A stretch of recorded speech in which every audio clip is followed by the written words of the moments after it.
Today, I will show you how to supercharge your automotive business customer support 24/7 using AI. Start by accessing the AI settings. Select the data source and navigate to the website section.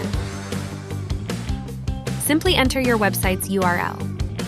Check and update the data to make sure it's correct and current. You can also adjust it if needed.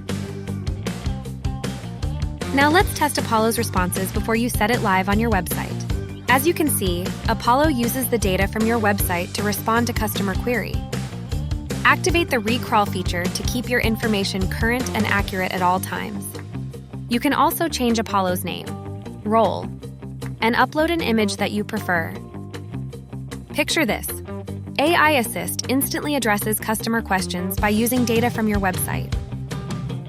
Are you still handling customer service yourself? Activate tawk.to's toAIAssist today and turbocharge your customer support 24/7.